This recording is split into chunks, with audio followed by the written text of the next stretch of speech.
Assalamualaikum warahmatullahi wabarakatuh. Selamat datang di Cerita Kirana. Apa kabar? Semoga kalian semua selalu dalam keadaan sehat dan bahagia. Ya, di channel ini, kita akan berbagi cerita-cerita menarik dari sudut pandang yang berbeda. Jangan lupa dukung kami dengan klik tombol subscribe, nyalakan lonceng notifikasi, dan tinggalkan like serta komentar di bawah. Selamat menonton. Sore itu, aroma tumis kangkung dan terinasi memenuhi dapur mungil rumah Sarah. Suara cempreng dari televisi di ruang tengah yang menayangkan kartun kesukaan anak-anaknya, Adit dan Tiara, seolah menjadi soundtrack kehidupan sehari-hari yang monoton. Sarah, dengan daster batik lusuh yang sudah menjadi seragam wajibnya di rumah, sesekali melirik jam dinding. Pukul 17. Sebentar lagi Rian, suaminya, akan pulang. Hari ini, ia berencana membuat sambal matah ekstra pedas, kesukaan Rian, sebagai kejutan kecil. Kehidupan Sarah begitu sederhana. Bangun pagi, menyiapkan sarapan, mengurus anak-anak, mengantar mereka ke sekolah, lalu kembali ke rutinitas rumah tangga yang tiada habisnya. Menyapu, mengepel, mencuci piring, dan melipat tumpukan baju yang menggunung. Sore hari diisi dengan menjemput anak-anak, mengawasi mereka belajar, dan mempersiapkan makan malam. Sarah jarang sekali punya waktu untuk dirinya sendiri. Wajahnya yang dulu sering dipuji karena kulitnya yang mulus dan cerah, kini dihiasi flek-flek tipis akibat paparan matahari saat berbelanja di pasar.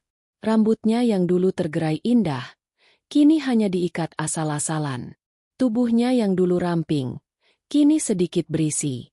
Ia tidak pernah menyadarinya atau, lebih tepatnya, tidak pernah menganggapnya sebagai masalah besar. Baginya, kebahagiaan adalah melihat Rian tersenyum puas setelah menyantap masakannya dan mendengar tawa Riang Adit dan Tiara. Hidupnya sudah lengkap. Atau, setidaknya, ia pikir begitu. Di tengah kesibukan memotong bawang merah untuk sambal matah, ponselnya bergetar di atas meja. Sebuah notifikasi WhatsApp grup alumni SMA, Golden Generation 07, menarik perhatiannya. Biasanya, ia hanya membaca sekilas, menanggapi dengan stiker atau emoji jempol, lalu melanjutkan kegiatannya. Tetapi hari itu, pesan-pesan yang masuk membuat jarinya gatal untuk membuka. Grup itu sedang ramai membicarakan foto reuni kecil yang baru saja diadakan akhir pekan lalu. Sarah tidak bisa datang karena Tiara tiba-tiba demam. Ia melihat banyak foto yang diunggah. Ada foto-foto selfie, foto grup, dan foto-foto candid saat mereka sedang tertawa. Di salah satu foto, Sarah melihat wajah-wajah yang familiar. Ada Rima, si mantan ketua kelas yang kini menjadi manajer bank ternama. Ada Bimo, si jagoan basket yang kini membuka kafe-kafe kekinian di ibu kota. Dan ada Dewi, mantan sahabatnya yang kini menjadi influencer kecantikan terkenal. Sarah tersenyum melihat mereka. Kenangan-kenangan masa SMA kembali berkelebat. Ia teringat betapa dekatnya ia dengan Dewi. Mereka dulu sering bertukar rahasia, saling meminjam buku catatan, bahkan sering curhat tentang gebetan. Tapi setelah lulus, jalan hidup mereka berbeda dan perlahan hubungan mereka merenggang. Jari Sarah menggeser layar, melihat komentar-komentar yang masuk. Wah, seru banget reuni kalian. Nyesel deh nggak bisa datang. Komentar Bimo. Habis ini kita bikin reuni yang lebih besar, ya? Biar yang di luar kota juga bisa ikutan. Timpal Rima. Paling nggak bisa move on dari foto ini. Masih pada awet muda semua. Tulis teman lainnya. Sarah ikut terhanyut dalam suasana nostalgia itu.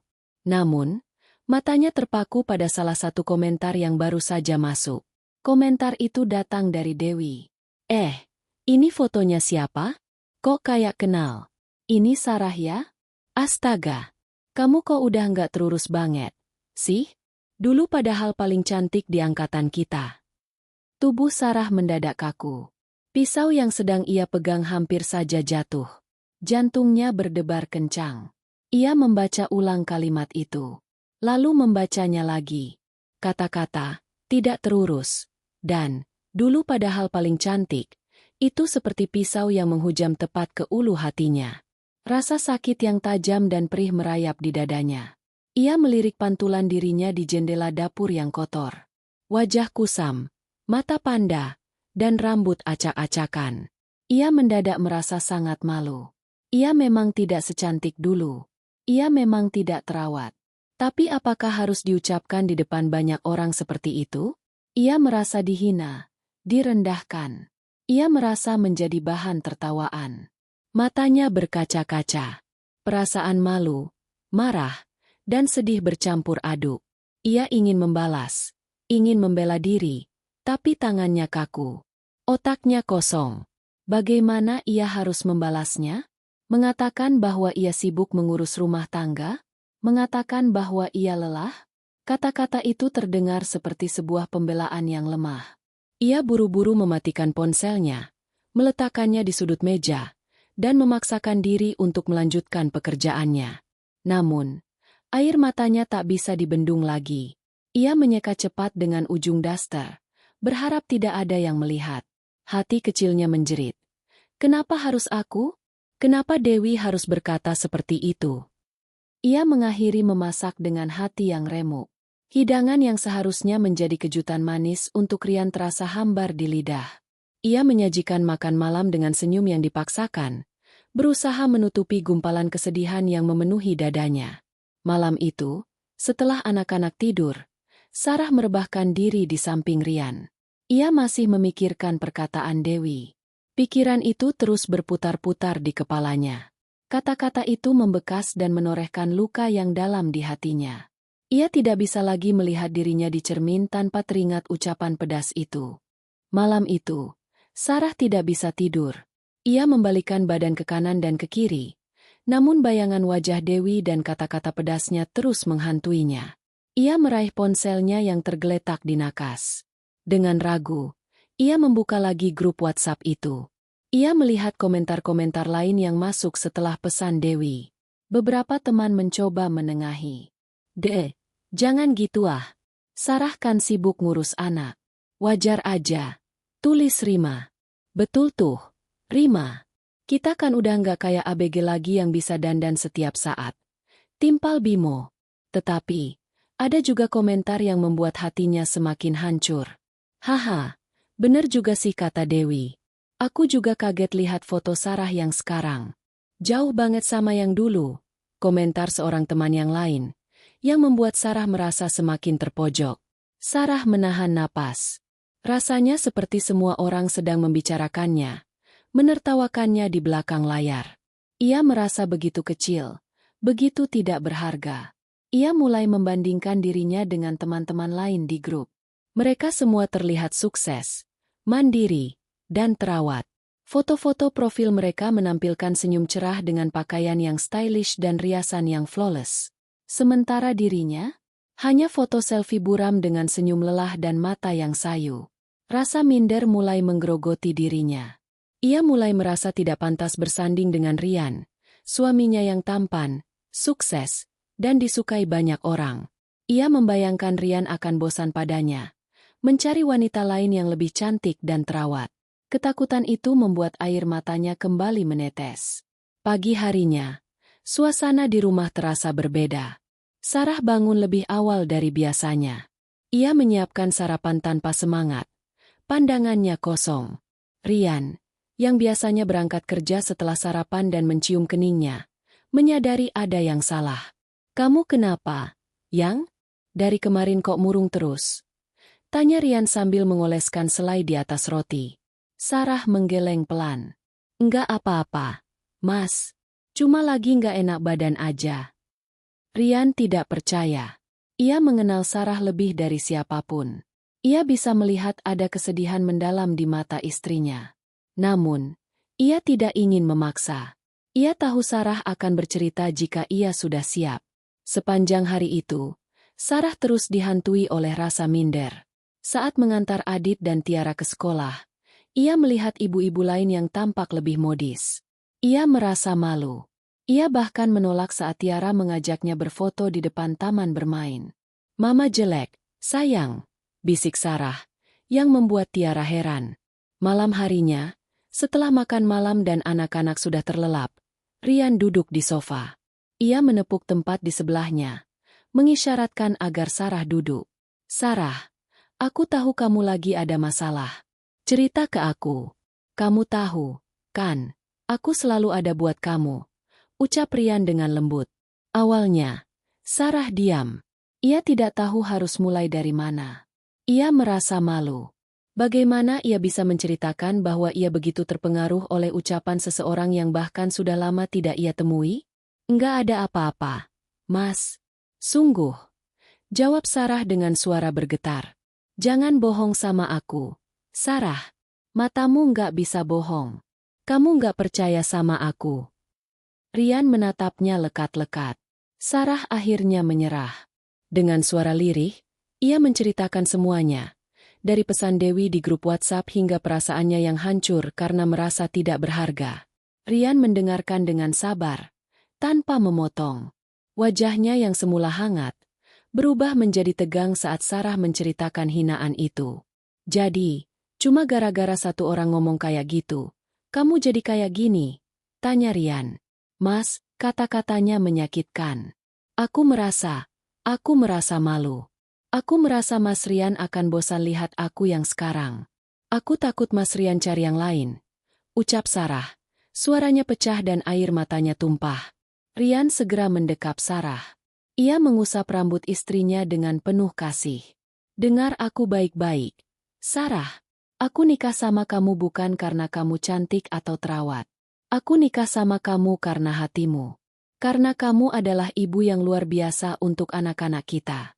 Karena kamu selalu ada buat aku. Tapi, aku nggak cantik lagi, Mas.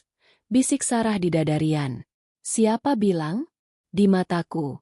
Kamu selalu cantik. Kecantikan itu bukan cuma soal penampilan. Sarah, cantik itu soal hati yang tulus. Senyum yang ikhlas. Dan kamu punya itu semua. Rian meyakinkan. Kata-kata Rian memang menenangkan, tapi tidak bisa sepenuhnya menghapus luka di hati Sarah. Ia tahu suaminya mencintainya apa adanya, tapi ia tidak bisa menghilangkan keinginan untuk kembali menjadi sosok yang dihargai dan diakui. Hati kecilnya ingin membuktikan kepada Dewi, kepada semua orang di grup WhatsApp itu, dan yang terpenting, kepada dirinya sendiri, bahwa ia bisa kembali menjadi sosok yang mereka kagumi. Malam itu, Sarah membuat keputusan besar. Ia tidak bisa terus-menerus hidup dalam bayang-bayang hinaan. Ia tidak akan membalas dengan kata-kata pedas, tapi dengan sebuah tindakan. Ia akan membuktikan bahwa ia bisa tampil cantik, tidak hanya untuk orang lain, tapi terutama untuk dirinya sendiri. Pagi itu, Rian terkejut melihat pemandangan yang tak biasa di meja makan.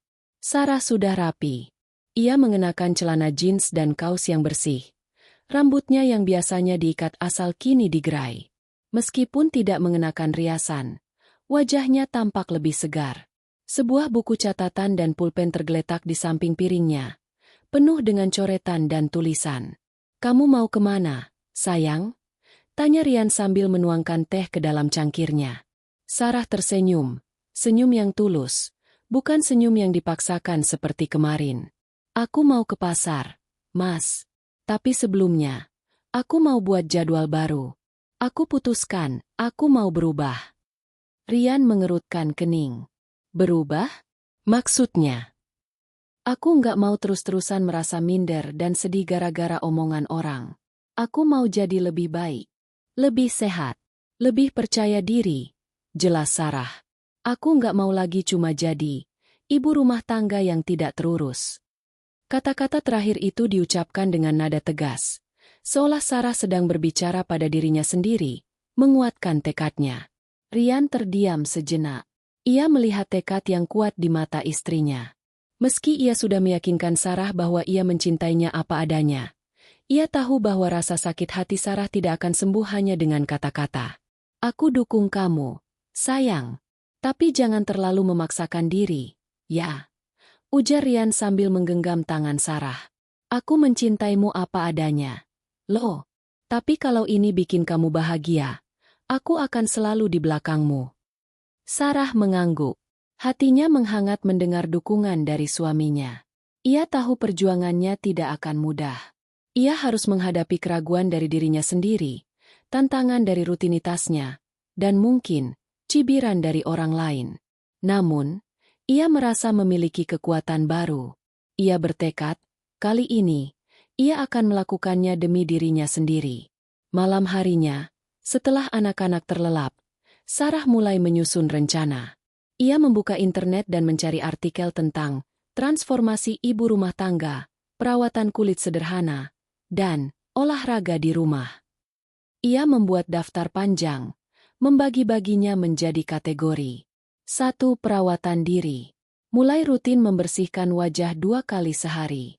Membeli skincare dasar, pembersih, toner, pelembab, dan tabir surya. Mulai pakai masker wajah alami minimal seminggu sekali. Mengatur jadwal potong rambut dan manicure pedicure. 2. Pola hidup sehat. Mengurangi makan camilan tidak sehat. Memperbanyak konsumsi air putih. Mulai olahraga ringan di rumah. Mencari video senam aerobik atau yoga di YouTube. Tidur lebih awal. 3. Penampilan. Mulai memilih pakaian yang lebih rapi dan cerah. Belajar make up natural dari video tutorial. Melihat daftar yang panjang itu, Sarah merasa sedikit terintimidasi. Ia sudah lama tidak merawat dirinya seperti itu. Kehidupan rumah tangga, pekerjaan Ryan, dan pengeluaran anak-anak selalu menjadi prioritas utama. Ia menghitung-hitung biaya skincare dan perlengkapan olahraga yang dibutuhkan. Angka yang muncul di layar laptopnya membuat keningnya berkerut. Ryan adalah seorang manajer di perusahaan swasta. Gajinya cukup untuk menopang kebutuhan keluarga, tapi tidak untuk gaya hidup mewah. Sarah bertekad untuk tidak membebani Ryan. Ia memutuskan untuk menggunakan uang saku bulanan yang diberikan Ryan, serta sedikit uang dari hasil menjual kue kering buatannya secara online. Ia harus pandai-pandai mengelola keuangan. Keesokan harinya, petualangan Sarah dimulai. Ia pergi ke pusat perbelanjaan, tempat yang sudah lama tidak ia kunjungi kecuali untuk membeli kebutuhan pokok. Ia merasa sedikit canggung saat berada di bagian kosmetik. Ia melihat barisan produk dengan merek-merek asing yang namanya pun ia tidak tahu. Seorang penjaga toko mendekatinya. "Ada yang bisa dibantu, Bu?" Sarah merasa malu dan ragu-ragu. Saya cari pelembab wajah," jawabnya gugup. Penjaga toko itu tersenyum ramah dan mengarahkannya ke berbagai produk. Sarah merasa seperti anak kecil yang baru masuk ke dunia baru. Setelah berdiskusi panjang, ia akhirnya memilih produk yang harganya paling terjangkau. Ia juga membeli 1 set make up pemula yang direkomendasikan. Rasanya seperti memegang harta karun. Di rumah, ia segera mencoba produk-produk itu. Ia melihat dirinya di cermin, dengan tangan gemetar mengaplikasikan pelembab dan serum. Ia mengikuti tutorial di YouTube dengan cermat, mulai dari cara memakai eyeliner hingga membentuk alis. Hasilnya, agak berantakan. Eyelinernya meluber, alisnya tidak simetris, dan foundationnya terlalu tebal. Ia tertawa melihat pantulan dirinya. Ada rasa malu, tapi juga geli. Ini adalah babak baru dalam hidupnya, dan ia tidak akan menyerah. Ryan dan anak-anak terheran-heran melihat perubahan drastis pada diri Sarah. Mereka melihat ibunya yang biasanya hanya memakai daster, kini mengenakan celana olahraga dan kaos yang lebih rapi. Adit, si sulung, bertanya, "Mama mau jadi artis ya?" Yang dijawab Sarah dengan tawarnya. "Bukan, sayang. Mama cuma mau lebih sehat." Perubahan itu juga dirasakan oleh Tiara. Tiara seringkali mendekati ibunya saat Sarah sedang mencoba make up. "Mama cantik banget," kata Tiara, yang membuat hati Sarah bergetar. Pujian sederhana dari putrinya terasa lebih berharga daripada 1000 pujian dari orang lain. Namun, tidak semua berjalan mulus. Sarah sering kelelahan. Setelah seharian mengurus rumah, ia masih harus menyempatkan diri untuk olahraga dan merawat diri. Beberapa kali ia tertidur di depan laptop saat sedang menonton tutorial. Dapur yang tadinya selalu bersih, kini kadang-kadang terlihat berantakan karena Sarah terlalu lelah untuk membersihkannya. Suatu malam, Ryan menemukan Sarah tertidur di sofa dengan wajah yang masih diolesi masker wajah. Ia mematikan televisi dan memangkunya ke kamar. Pagi harinya, ia berbicara dengan Sarah. "Sarah, kamu nggak harus jadi sempurna. Pelan-pelan aja.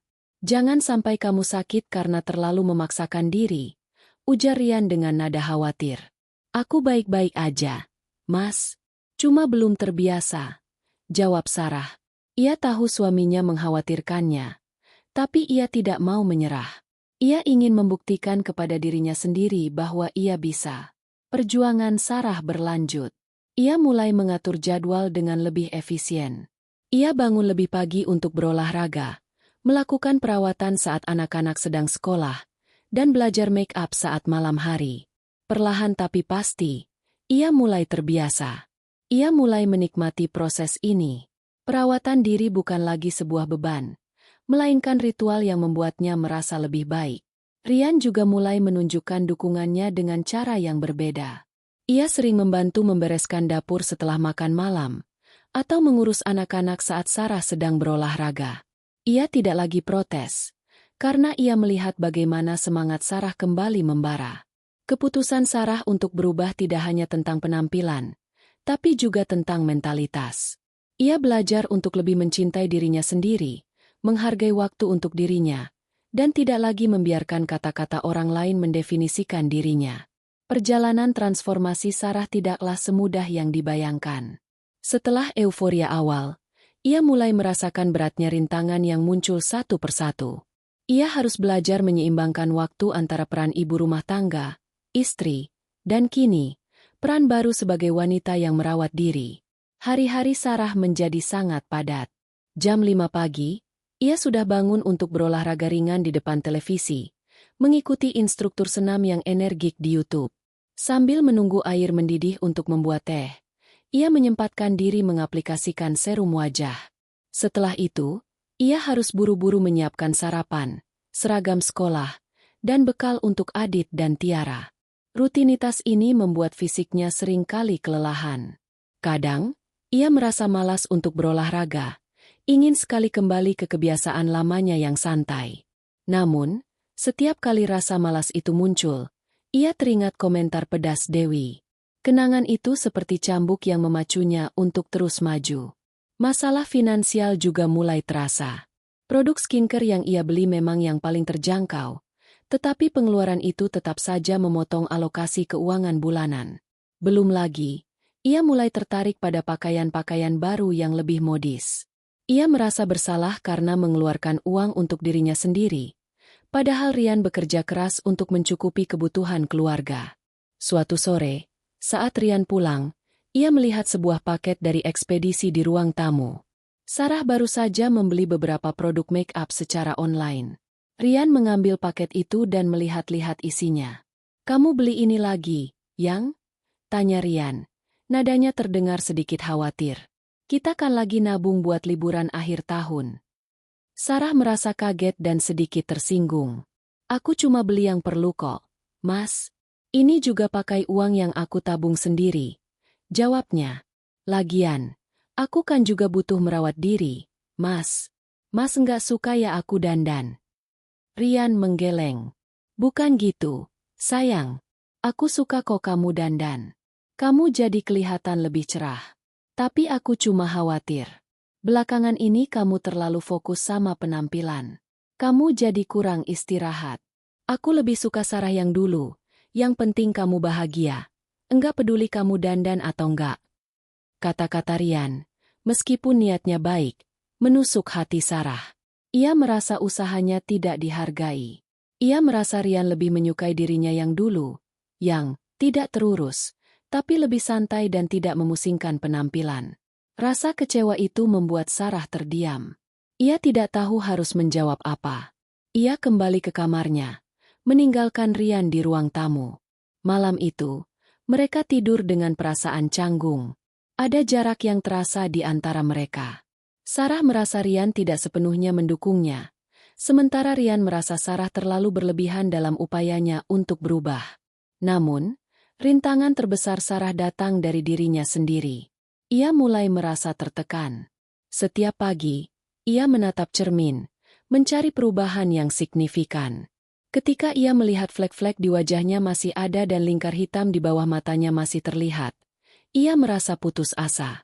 Ia sering merasa lelah, tidak hanya secara fisik, tapi juga mental. Ia mulai bertanya pada dirinya sendiri. Untuk apa semua ini? Apakah aku akan benar-benar menjadi lebih baik? Suatu sore, ia memutuskan untuk menyerah. Ia menyimpan semua produk skincare dan make-up barunya di dalam laci. Ia memakai daster lamanya dan membiarkan rambutnya tergerai. Ia merasa kembali ke titik nol, namun dengan beban yang lebih berat. Saat Rian pulang, ia melihat Sarah kembali ke kebiasaannya yang dulu. Wajahnya lesu. Ia tahu Sarah telah menyerah. Rian merasa kasihan, tapi juga merasa lega. Ia merasa ini adalah keputusan yang tepat untuk Sarah. Kamu nggak usah capek-capek lagi, sayang, kata Rian. Aku kan sudah bilang, kamu cantik apa adanya. Aku sayang sama kamu, bukan karena penampilan. Sarah hanya terdiam. Perkataan Rian tidak lagi menenangkan. Ia merasa ia telah gagal. Gagal membuktikan pada dirinya sendiri, pada Rian, dan pada orang-orang yang merendahkannya. Ia merasa terjebak dalam lingkaran ketidakpercayaan diri yang tak berujung. Rasa sakit dari komentar Dewi kembali menyeruak. Kali ini terasa lebih dalam. Ia tidak hanya dihina oleh orang lain, tapi ia juga merasa gagal dalam usahanya untuk bangkit. Namun, di tengah keputusasaan itu, ada sebuah percikan kecil yang menyala. Ia tidak bisa terus-terusan begini. Ia tidak bisa membiarkan kata-kata orang lain mengendalikan hidupnya. Ia harus bangkit. Ia harus membuktikan bahwa ia bisa. Perjalanan transformasi Sarah tidaklah semulus jalan tol. Setelah euforia awal, ia mulai merasakan beratnya rintangan yang muncul satu persatu. Ia harus belajar menyeimbangkan waktu antara peran ibu rumah tangga, istri, dan kini, peran barunya sebagai wanita yang merawat diri. Perjuangan itu bukan hanya soal fisik, melainkan juga mental. Dan tantangan yang datang terasa jauh lebih berat daripada yang ia bayangkan. Hari-hari Sarah menjadi sangat padat. Alarmnya berbunyi pada pukul 5 pagi, mengusik tidurnya yang masih pulas. Dinginnya subuh di kota kecil mereka seringkali membuat ia ingin menarik selimut kembali ke dagu dan melanjutkan mimpi. Namun, cambuk dari komentar Dewi di grup WhatsApp kembali berbisik di telinganya, mengingatkannya pada tujuannya. Dengan berat hati, ia melangkahkan kaki ke depan televisi, menyalakan YouTube, dan mulai mengikuti instruktur senam yang energik. Keringat membasahi daster dan kaosnya. Nafasnya terengah-engah, namun ia tetap bertahan. Sambil menunggu air mendidih untuk membuat teh, ia menyempatkan diri mengaplikasikan serum wajah dan pelembab yang baru dibelinya. Setelah itu, ia harus buru-buru menyiapkan sarapan, seragam sekolah, dan bekal untuk Adit dan Tiara.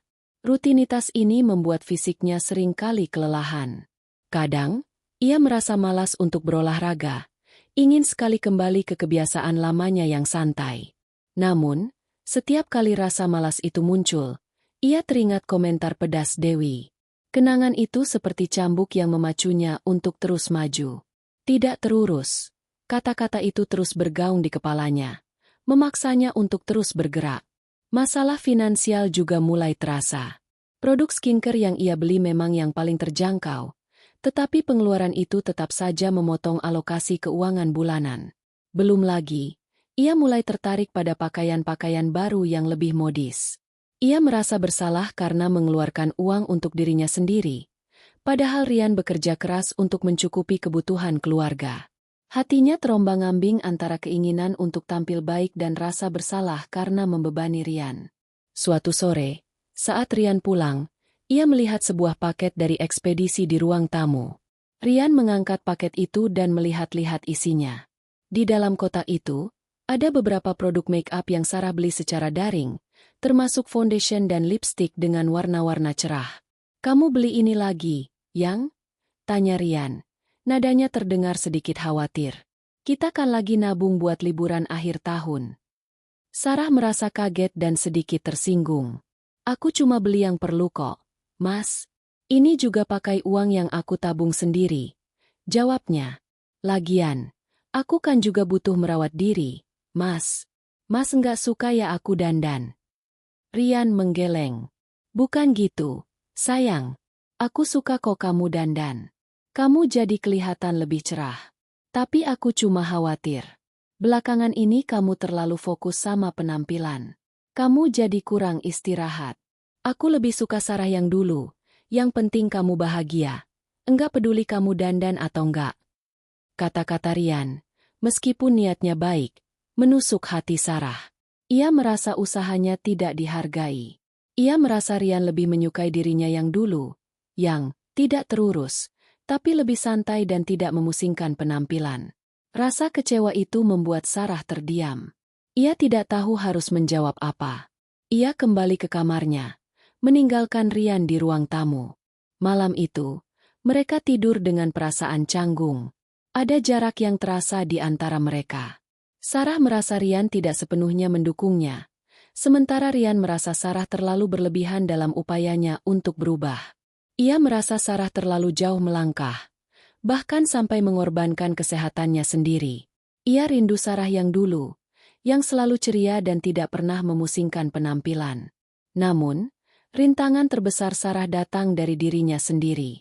Ia mulai merasa tertekan. Setiap pagi, ia menatap cermin, mencari perubahan yang signifikan. Ketika ia melihat flek-flek di wajahnya masih ada dan lingkar hitam di bawah matanya masih terlihat, ia merasa putus asa. Ia sering merasa lelah, tidak hanya secara fisik, tapi juga mental. Ia mulai bertanya pada dirinya sendiri, untuk apa semua ini? Apakah aku akan benar-benar menjadi lebih baik? Suatu sore, ia memutuskan untuk menyerah. Ia menyimpan semua produk skincare dan make-up barunya di dalam laci. Ia memakai daster lamanya dan membiarkan rambutnya tergerai. Ia merasa kembali ke titik nol, namun dengan beban yang lebih berat. Saat Rian pulang, ia melihat Sarah kembali ke kebiasaannya yang dulu. Wajahnya lesu. Ia tahu Sarah telah menyerah. Rian merasa kasihan, tapi juga merasa lega. Ia merasa ini adalah keputusan yang tepat untuk Sarah. Kamu nggak usah capek-capek lagi, sayang, kata Rian. Aku kan sudah bilang, kamu cantik apa adanya. Aku sayang sama kamu, bukan karena penampilan. Sarah hanya terdiam. Perkataan Rian tidak lagi menenangkan. Ia merasa ia telah gagal. Gagal membuktikan pada dirinya sendiri, pada Rian, dan pada orang-orang yang merendahkannya. Ia merasa terjebak dalam lingkaran ketidakpercayaan diri yang tak berujung. Rasa sakit dari komentar Dewi kembali menyeruak. Kali ini terasa lebih dalam. Ia tidak hanya dihina oleh orang lain, tapi ia juga merasa gagal dalam usahanya untuk bangkit. Namun, di tengah keputusasaan itu, ada sebuah percikan kecil yang menyala.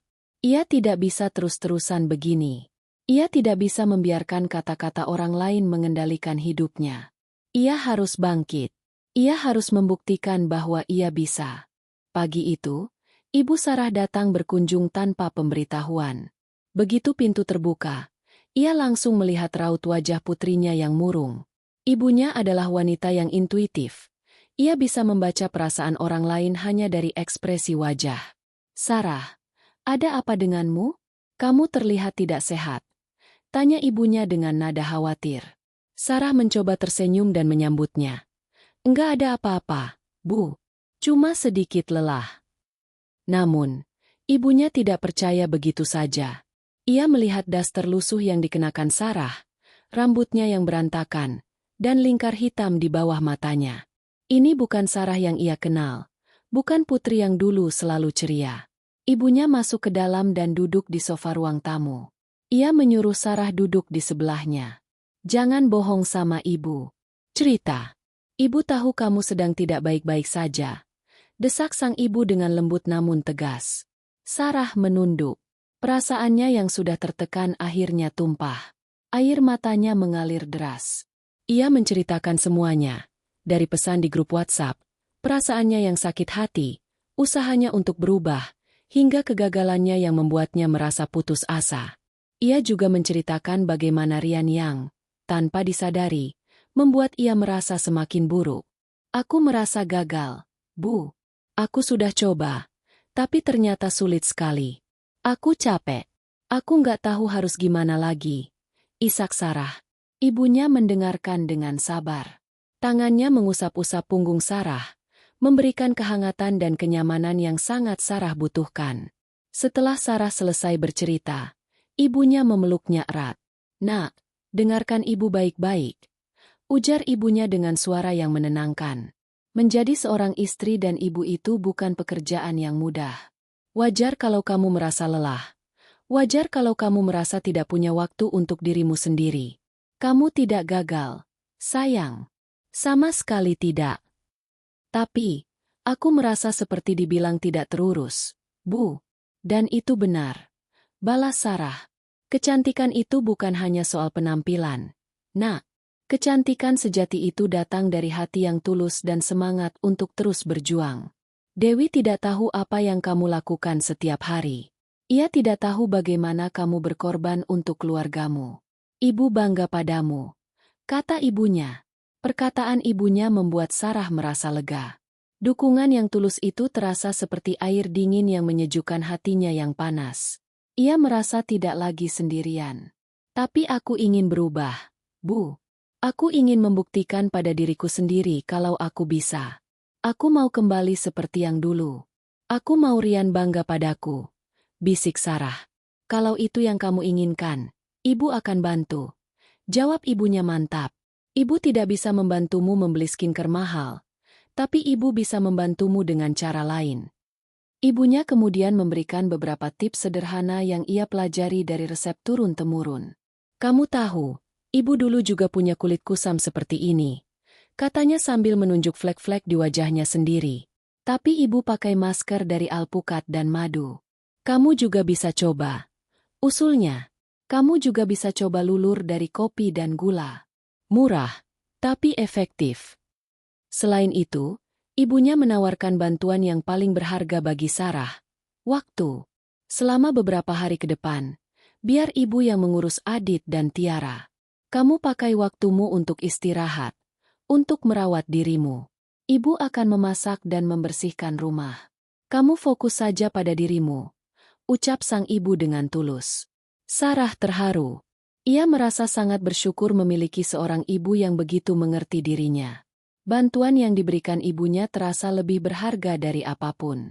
Dengan adanya bantuan itu, ia tidak lagi merasa tertekan oleh beban pekerjaan rumah. Ia memiliki waktu luang yang ia butuhkan untuk fokus pada perbaikan diri. Malam itu, Sarah mencoba saran ibunya. Ia membuat masker alpukat dan mengoleskannya di wajah. Rasanya dingin dan menenangkan. Ia juga mencoba lulur kopi di tubuhnya. Aroma kopi yang harum membuatnya merasa lebih rileks. Ia merasa tidak lagi terbebani oleh harga produk yang mahal. Ia menyadari bahwa merawat diri tidak harus selalu mahal.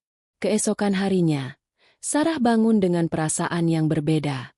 Ia merasa lebih ringan dan bersemangat. Ia tidak lagi merasa perlu memaksakan diri. Dengan bantuan ibunya, ia bisa berolahraga tanpa merasa lelah. Ia bisa mencoba make up tanpa harus terburu-buru. Ia mulai menikmati setiap prosesnya. Rian, yang melihat perubahan positif ini, merasa lega. Ia melihat senyum Sarah kembali. Ia melihat istrinya kembali bersemangat. Ia menyadari bahwa ia telah salah menilai. Ia tidak seharusnya menganggap remeh perjuangan Sarah. Ia seharusnya mendukung Sarah, bukan meremehkan usahanya. Di tengah proses ini, Sarah bertemu dengan seorang teman lama di supermarket. Nama teman itu adalah Nisa. Nisa adalah seorang beauty consultant dan juga seorang ibu rumah tangga. Nisa melihat perbedaan besar pada Sarah, dan ia terkejut melihat seberapa jauh Sarah telah berubah. "Sarah, kamu terlihat berbeda. Lebih segar," sapa Nisa. Sarah tersenyum. "Ah, kamu bisa saja. Aku cuma mencoba merawat diri." Nisa melihat antusiasme di mata Sarah dan menawarkan bantuan. "Kalau kamu butuh saran, jangan sungkan tanya ya. Aku bisa kasih tips yang bagus." Pertemuan tak terduga ini menjadi pemicu semangat baru bagi Sarah. Ia merasa bahwa ia tidak sendirian. Ia memiliki dukungan dari ibunya, Rian, dan kini, seorang teman yang ahli di bidang kecantikan. Sarah menyadari bahwa ia tidak harus melakukannya sendiri. Ia bisa belajar dari orang lain, dan itu tidak membuat usahanya menjadi lemah. Dengan semangat yang baru, Sarah melanjutkan perjalanannya. Ia siap menghadapi tantangan berikutnya. Ia tidak lagi berusaha membuktikan pada orang lain, tetapi pada dirinya sendiri. Pertemuan tak terduga dengan Nisa di supermarket adalah sebuah titik balik yang besar bagi Sarah. Setelah percakapan singkat itu, Sarah tidak menyia-nyiakan kesempatan. Ia segera menghubungi Nisa melalui WhatsApp dan menanyakan apakah ia bisa meminta beberapa saran darinya. Nisa, dengan senang hati, mengiyakan. Mereka membuat janji untuk bertemu di sebuah kafe sederhana dekat rumah Sarah, setelah Nisa selesai dengan pekerjaan utamanya sebagai beauty consultant. Di hari yang ditentukan, Sarah mengenakan blus sederhana dan celana panjang yang rapi, rambutnya diikat ekor kuda, dan wajahnya dipoles dengan make-up natural yang ia pelajari dari YouTube. Ia merasa gugup, namun juga antusias. Ini adalah pertama kalinya ia akan mendapatkan saran profesional tentang perawatan kecantikan, bukan dari video di internet. Nisa tiba di kafe dengan senyum ramah. Penampilannya modis namun tetap sederhana, mencerminkan kepribadiannya yang santai. Ia memesan secangkir kopi, sementara Sarah memesan teh hangat. Setelah berbasa-basi sebentar, Sarah langsung menceritakan niatnya untuk mengubah penampilan. Ia tidak menceritakan secara detail tentang hinaan yang ia terima, hanya mengatakan bahwa ia ingin merasa lebih baik tentang dirinya sendiri. Aku merasa lelah dan bingung. Nisa, ada begitu banyak produk di luar sana, dan aku tidak tahu mana yang benar-benar cocok untuk kulitku. Keluh Sarah. Nisa mengangguk mengerti. Aku mengerti, Sarah. Banyak orang mengalami hal yang sama. Terkadang, kita tidak perlu produk yang mahal, tapi kita butuh produk yang tepat. Nisa mengeluarkan sebuah buku catatan kecil dari tasnya. Ia menjelaskan secara rinci tentang jenis-jenis kulit dan produk apa saja yang direkomendasikan untuk masing-masing jenis kulit. Ia juga menjelaskan pentingnya urutan penggunaan skincare yang benar. Sarah mencatat setiap poin yang Nisa jelaskan dengan penuh perhatian. Nisa tidak hanya memberikan tips, ia juga memberikan penjelasan ilmiah yang membuat Sarah lebih memahami mengapa sebuah produk penting untuk digunakan. Untuk pemula sepertimu, aku sarankan kamu fokus pada 3 hal utama: membersihkan, melembabkan, dan melindungi, jelas Nisa. Pembersih wajah yang gentle, pelembab yang ringan, dan tabir surya adalah Holy Trinity yang wajib kamu punya. Setelah itu, baru kamu bisa tambahkan serum atau vitamin C untuk mencerahkan kulit. Nisa juga memberikan tips tentang make-up. Ia menyarankan Sarah untuk tidak memakai foundation yang terlalu tebal, karena itu justru akan menyumbat pori-pori. Ia mengajarkan Sarah cara menggunakan cushion atau tinted moisturizer untuk hasil yang lebih alami.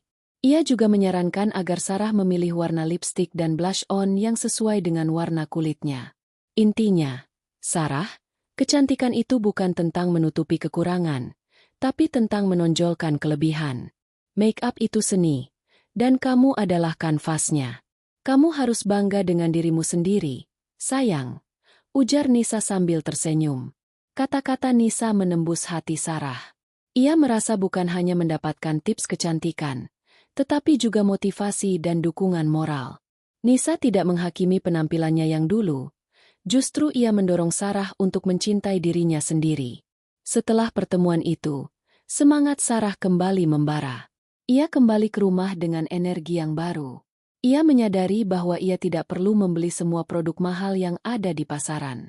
Ia hanya perlu membeli produk yang tepat sesuai dengan saran Nisa. Ia mulai belajar membaca komposisi produk dan memilih yang sesuai dengan kulit sensitifnya. Dengan bantuan tips dari Nisa, ritual perawatan diri Sarah menjadi lebih terarah dan efektif. Ia mulai membuat jadwal yang lebih teratur. Ia membersihkan wajah 2 kali sehari, menggunakan serum vitamin C yang dibelinya, dan tak pernah lupa mengaplikasikan tabir surya setiap kali keluar rumah. Ia juga mulai berolahraga rutin setiap pagi dan sore. Dengan bantuan ibunya, ia bisa lebih fokus tanpa harus khawatir tentang pekerjaan rumah. Perlahan tapi pasti, hasilnya mulai terlihat. Kulit Sarah menjadi lebih bersih dan bercahaya. Flek-flek di wajahnya mulai memudar. Matanya yang dulu sayu, kini terlihat lebih cerah. Tubuhnya menjadi lebih bugar, dan ia merasa lebih energik. Pakaian-pakaian lamanya yang dulu terasa sesak, kini terasa lebih longgar. Perubahan itu juga dirasakan oleh Rian. Ia melihat Sarah yang baru, Sarah yang kembali bersemangat dan ceria. Senyum Sarah tidak lagi dipaksakan, melainkan tulus dari hati. Ryan merasa sangat bahagia. Ia juga mulai belajar lebih mendukung Sarah.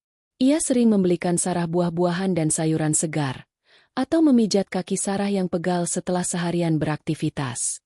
Suatu malam, saat mereka sedang menonton televisi, Ryan memeluk Sarah dari belakang dan mencium keningnya. "Aku bahagia lihat kamu sekarang, Yang. Kamu seperti kembali ke masa-masa SMA dulu," bisik Ryan. "Aku juga, Mas," jawab Sarah sambil tersenyum. "Tapi bukan karena aku kembali ke masa lalu, tapi karena aku merasa lebih baik." "Terima kasih, Mas, karena sudah sabar sama aku." Ryan tersenyum. "Aku selalu sabar sama kamu, sayang." Transformasi Sarah bukan hanya soal penampilan. Itu adalah tentang menemukan kembali dirinya yang hilang. Ia merasa lebih percaya diri, lebih kuat, dan lebih bahagia. Ia tidak lagi peduli dengan hinaan yang ia terima di masa lalu. Ia telah menemukan makna kecantikan sejati, bukan pada seberapa sempurna penampilan, tetapi pada seberapa besar semangat untuk merawat dan mencintai diri sendiri. Waktu berlalu begitu cepat. 6 bulan setelah Sarah memulai perjalanannya, perubahan pada dirinya benar-benar terlihat. Bukan hanya sekadar perubahan kecil, melainkan sebuah transformasi yang signifikan. Rambutnya kini tidak lagi diikat asal-asalan. Ia pergi ke salon dan memotongnya dengan gaya bob sebahu yang membuat wajahnya terlihat lebih segar dan muda. Kulitnya, yang dulu kusam dan dihiasi flek-flek, kini tampak bersih, sehat, dan bercahaya. Lingkar hitam di bawah matanya memudar, digantikan oleh sorot mata yang penuh semangat. Tubuhnya juga mengalami perubahan.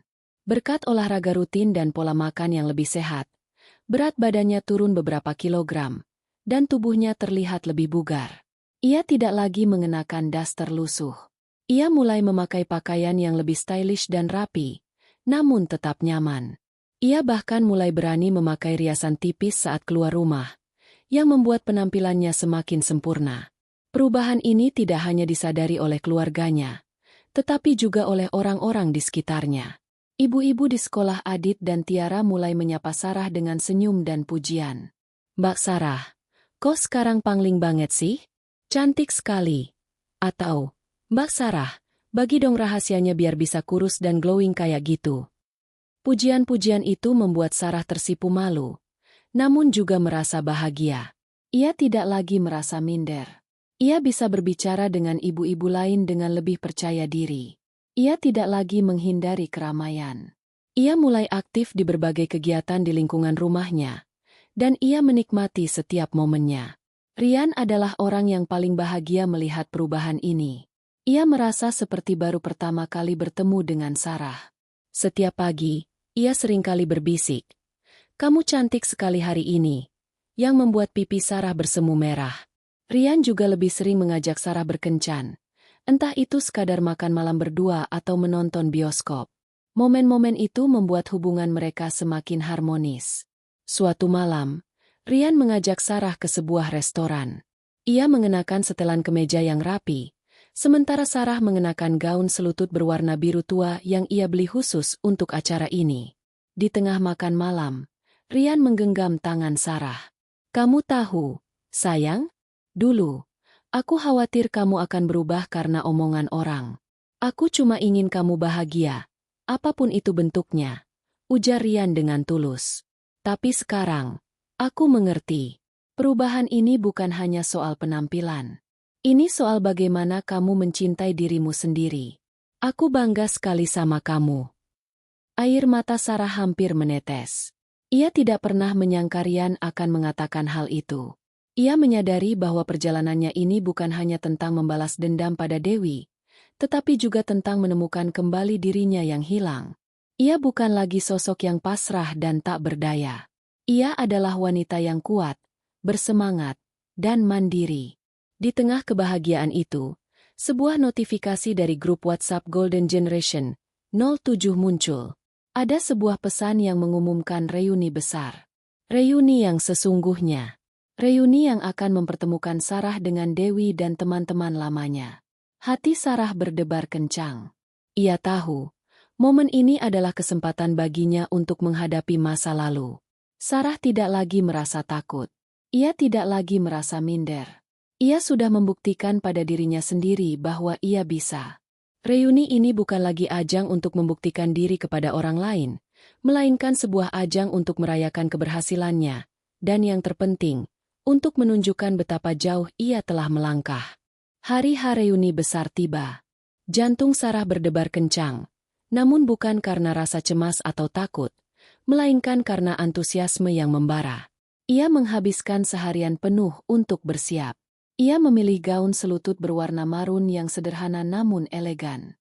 Rambutnya ditata dengan rapi, dan wajahnya dirias dengan sentuhan make-up natural yang menonjolkan kecantikan alaminya.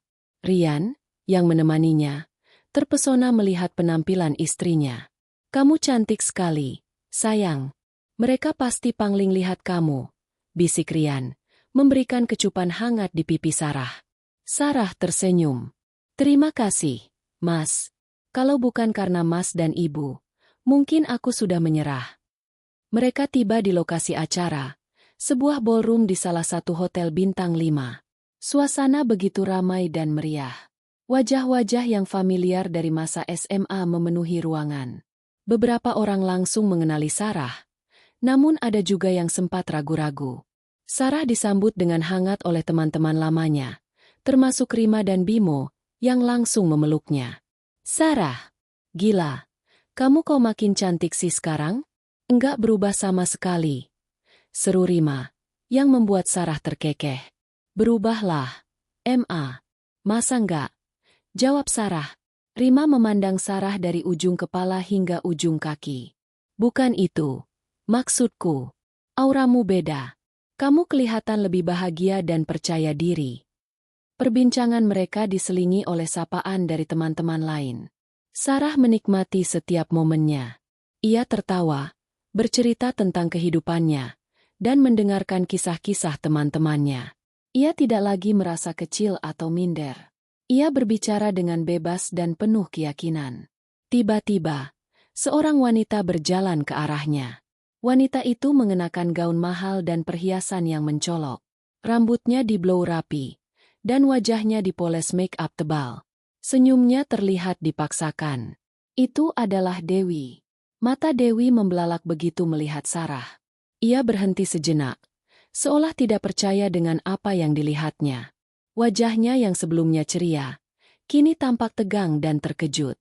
Ia tidak menyangka Sarah akan berubah sejauh ini. "Sarah, ini benar kamu?" tanya Dewi, suaranya terdengar ragu. Sarah tersenyum tulus. "Iya, Dewi. Aku Sarah. Apa kabar?" Dewi mengamati Sarah dari atas ke bawah. Ia melihat kulit Sarah yang bersih, rambutnya yang rapi, dan gaunnya yang elegan. Penampilan Sarah yang sederhana justru memancarkan aura yang lebih kuat dari penampilannya yang berlebihan. Dewi merasa kalah telak. Ia mencoba mengendalikan ekspresi wajahnya, namun kegugupannya tidak bisa disembunyikan. "Baik-baik. Kamu kok beda banget?" tanya Dewi, terbata-bata. Sarah tidak membalas hinaan Dewi dengan kata-kata pedas. Ia tidak merasa perlu. Kemenangan baginya bukan terletak pada membalas dendam, melainkan pada kemampuannya untuk bangkit dan mencintai dirinya sendiri. Ia hanya tersenyum ramah dan berkata, "Aku cuma mencoba merawat diri. Kamu juga terlihat cantik kok." Jawaban Sarah yang tidak terduga membuat Dewi semakin merasa malu. Ia telah mempersiapkan kata-kata sindiran jika Sarah datang dengan penampilan yang sama seperti di foto. Namun, Sarah yang di hadapannya sekarang adalah Sarah yang baru, Sarah yang jauh lebih kuat dan bersemangat. Selama sisa acara, Dewi seringkali mencuri pandang ke arah Sarah. Ia melihat bagaimana Sarah dikelilingi oleh teman-teman yang tertawa bersamanya, bagaimana Rian menatap Sarah dengan penuh cinta, dan bagaimana aura positif terpancar dari diri Sarah. Dewi menyadari bahwa ia telah salah. Hinaan yang ia lontarkan ternyata tidak membuat Sarah hancur, melainkan memicu sebuah transformasi yang luar biasa. Ia menyadari bahwa kecantikan yang ia miliki hanyalah topeng. Di balik make-up tebal dan pakaian mahal, ia merasa kosong. Ia tidak memiliki kebahagiaan sejati seperti yang terpancar dari wajah Sarah. Ia melihat bagaimana Sarah yang dulu ia hina, kini menjadi sosok yang jauh lebih bahagia dan berharga. Momen puncak terjadi di akhir acara. Dewi menghampiri Sarah yang sedang mengambil minuman. Dengan suara bergetar, ia berkata, "Sarah, aku minta maaf. Maafkan aku atas perkataanku di grup WA. Aku tidak bermaksud menyakitimu. Aku hanya iri." Pengakuan Dewi membuat Sarah terkejut. Ia menatap mata Dewi. Ia melihat penyesalan yang tulus. Sarah merasa hatinya melunak. Ia memaafkan Dewi. "Tidak apa-apa, Dewi. Aku sudah memaafkanmu. Justru, aku berterima kasih. Perkataanmu dulu membuat aku sadar bahwa aku harus mencintai diriku sendiri," jawab Sarah, dengan senyum yang tulus. Dewi terharu. Ia tidak menyangka Sarah akan memaafkannya dengan begitu mudah. Ia merasa bodoh karena telah menyia-nyiakan persahabatan mereka di masa lalu hanya karena rasa iri yang tak beralasan. Ia memeluk Sarah, dan untuk pertama kalinya, pelukan itu terasa tulus. Bagi Sarah, momen itu adalah kemenangan sejati. Balas dendam terbaiknya bukanlah dengan membalas hinaan, melainkan dengan memancarkan kebahagiaan dan memaafkan. Ia telah membuktikan pada dirinya sendiri bahwa ia bisa menjadi wanita yang kuat, berharga, dan yang terpenting, bahagia. Pulang dari reuni, Rian melihat Sarah yang tersenyum puas. Ia tidak lagi melihat kekhawatiran atau kecemasan di mata Sarah. Rian tahu, malam itu adalah malam yang sangat penting bagi istrinya. "Kamu berhasil, sayang," bisik Rian saat mereka di dalam mobil. "Aku bangga sekali sama kamu." Sarah menyandarkan kepalanya di bahu Rian. "Bukan aku yang berhasil, Mas. Kita yang berhasil. Tanpa dukungan Mas, Ibu, dan teman-teman, aku nggak akan bisa sampai di titik ini." Malam itu, Sarah duduk di depan cermin di kamar mereka. Ia melepas riasannya satu persatu. Ia melihat pantulan dirinya. Ia melihat wajahnya yang bersih, matanya yang berbinar, dan senyumnya yang tulus. Ia tidak lagi melihat wajah kusam dan mata lelah seperti dulu. Ia melihat seorang wanita yang kuat, yang telah melewati banyak tantangan, dan yang berhasil bangkit.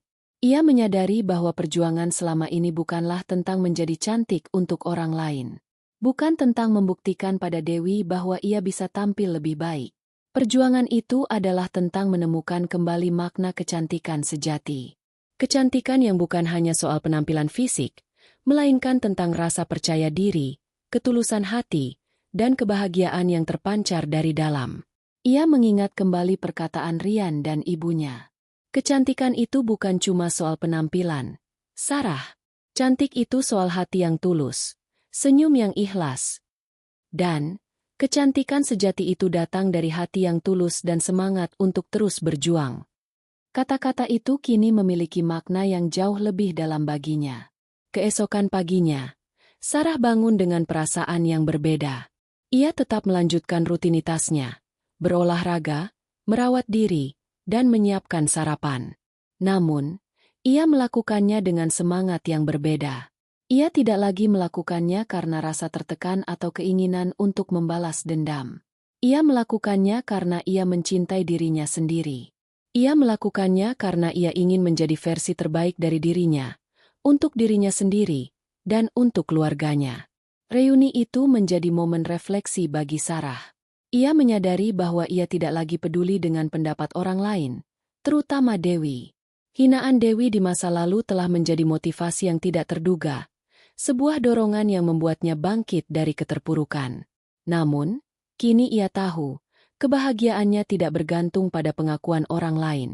Kebahagiaannya datang dari dalam dirinya sendiri. Ia mengambil ponselnya dan membuka grup WhatsApp alumni. Ia melihat foto-foto yang diunggah dari acara reuni semalam.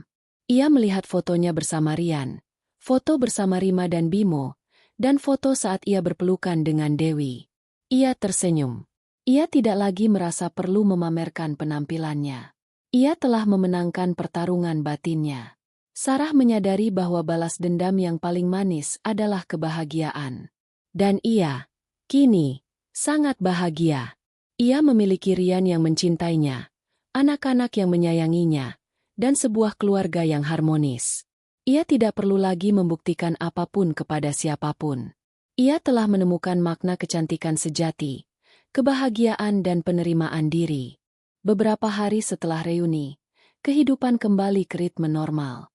Sarah kembali disibukkan dengan rutinitas harian sebagai ibu rumah tangga. Namun, ada yang berbeda. Ia melakukannya dengan semangat yang baru, dengan hati yang penuh rasa syukur. Ia tidak lagi merasa terbebani. Merawat diri, yang dulu terasa seperti tugas berat, kini menjadi ritual yang menyenangkan. Rian, Adit, dan Tiara pun merasakan aura positif yang terpancar dari Sarah. Rumah mereka terasa lebih hangat dan penuh tawa. Di tengah kesibukan mengurus anak-anak dan menyiapkan makan malam, ponsel Sarah bergetar. Sebuah notifikasi WhatsApp masuk, bukan dari grup, melainkan dari nomor pribadi. Nama di layar membuat jantung Sarah berdebar. Itu adalah Dewi. Sarah ragu sejenak. Ia tidak tahu apa yang akan Dewi katakan. Apakah ia akan kembali mengomentari sesuatu? Apakah ia akan mencoba mencari kesalahan lain? Dengan napas tertahan, Sarah membuka pesan itu. Pesan pertama dari Dewi adalah, "Sarah, apa kamu ada waktu sebentar? Ada yang ingin aku bicarakan." Sarah merasa sedikit bingung. Ia membalas, "Iya, ada." "Ada apa, Dewi?" Tidak lama kemudian, pesan dari Dewi kembali masuk. Pesan itu jauh lebih panjang dan tulus dari apapun yang pernah ia bayangkan. "Sarah, aku tidak tahu harus mulai dari mana. Sebenarnya, aku tidak berani menghubungimu. Tapi aku harus melakukan ini. Aku hanya ingin meminta maaf. Aku minta maaf atas perkataanku di grup WhatsApp beberapa bulan lalu. Perkataanku itu sangat jahat, dan aku tahu itu menyakitimu." Sarah membaca pesan itu dengan mata berkaca-kaca. Hatinya yang dulu terluka, kini terasa damai. Ia tidak pernah menyangka Dewi akan berani meminta maaf secara pribadi. Pesan Dewi berlanjut, "Selama ini, aku selalu memikirkanmu. Setiap kali aku melihat fotomu di grup, aku merasa bersalah. Aku iri. Sarah, aku iri melihatmu yang punya keluarga harmonis, anak-anak yang lucu, dan suami yang mencintaimu. Kehidupanku tidak sebahagia itu. Di balik semua make-up dan endorsement, aku merasa kosong. Aku mengejar kesempurnaan yang tidak ada habisnya. Aku selalu membandingkan diriku dengan orang lain, dan aku merasa kalah. Ketika melihatmu, aku merasa kalah telak. Kamu punya segalanya yang aku tidak punya. Dan karena rasa iri itu, aku melampiaskannya dengan kata-kata jahat." Pengakuan itu benar-benar menyentuh hati Sarah. Ia tidak melihat ada kebohongan dalam kata-kata Dewi. Ia melihat seorang wanita yang juga sedang berjuang, sama seperti dirinya. Hanya saja, perjuangan mereka berbeda. Sarah berjuang untuk menemukan kembali dirinya, sementara Dewi berjuang untuk mengisi kekosongan dalam hidupnya. Ketika reuni kemarin, aku melihatmu. Kamu terlihat sangat bahagia. Sarah, kebahagiaan itu terpancar dari matamu. Kamu tidak perlu make-up tebal atau pakaian mahal. Kamu cantik karena hatimu. Dan disitulah aku tahu, aku benar-benar salah. Pesan terakhir dari Dewi adalah, "Aku tahu, mungkin kamu tidak akan mau memaafkanku. Tapi aku hanya ingin kamu tahu. Aku benar-benar menyesal. Aku berjanji akan menjadi teman yang lebih baik, jika kamu bersedia memberiku kesempatan." Sarah meletakkan ponselnya. Ia membiarkan air matanya mengalir. Air mata itu bukanlah air mata kesedihan, melainkan air mata kelegaan. Ia merasa semua beban yang ia pikul selama ini telah terangkat. Ia memaafkan Dewi. Ia memaafkan dirinya sendiri. Ia menyadari bahwa perjalanannya ini bukan hanya tentang dirinya, tapi juga tentang membuka hati untuk orang lain. Ia mengambil ponselnya kembali, dan dengan senyum tulus, ia mengetik balasan. "Dewi, terima kasih sudah jujur. Aku tahu itu tidak mudah. Aku sudah memaafkanmu, bahkan sebelum kamu meminta maaf. Perkataanmu dulu memang menyakitiku, tapi itu juga yang membuatku bangkit. Karena kamu, aku jadi sadar bahwa aku harus mencintai diriku sendiri. Jadi, terima kasih. Terima kasih karena sudah menjadi motivasi yang tidak terduga bagiku. Dewi membalas pesan Sarah dengan stiker hati yang besar. Aku berjanji, aku akan menjadi teman yang lebih baik. Aku juga ingin belajar darimu. Kamu benar-benar inspirasi. Percakapan itu menjadi titik balik bagi hubungan mereka. Mereka mulai bertukar pesan secara rutin, bukan lagi dengan rasa canggung, melainkan dengan kehangatan. Dewi sering meminta saran pada Sarah tentang bagaimana cara mengatur waktu dan menemukan kebahagiaan sejati. Sarah dengan senang hati membagikan pengalamannya. Ia tidak pernah menduga bahwa hinaan dari seorang teman bisa menjadi jembatan untuk membangun kembali sebuah persahabatan yang jauh lebih tulus. Malam itu, Sarah duduk bersama Rian. Ia menceritakan percakapannya dengan Dewi. Rian tersenyum dan memeluknya. Kamu memang wanita yang luar biasa. Sayang, kamu tidak hanya berhasil mengubah dirimu, tapi juga mengubah hati orang lain. Sarah menyadari bahwa balas dendam terbaik bukanlah dengan membalas keburukan, melainkan dengan membalasnya dengan kebaikan. Memaafkan tidak membuat ia menjadi lemah, justru membuatnya menjadi lebih kuat.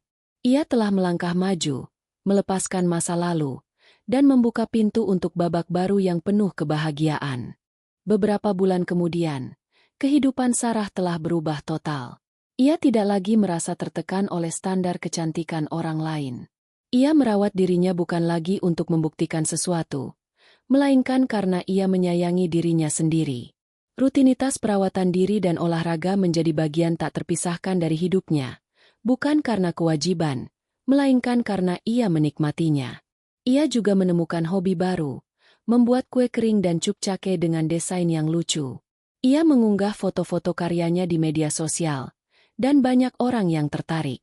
Pesanan mulai berdatangan, dan ia bahkan memutuskan untuk membuka toko kue kecil-kecilan secara online.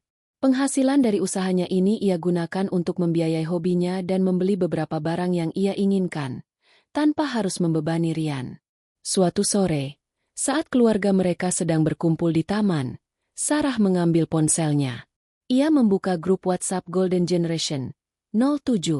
Ia tidak lagi merasa perlu memamerkan apapun. Ia hanya ingin berbagi kebahagiaannya. Ia mengambil sebuah foto.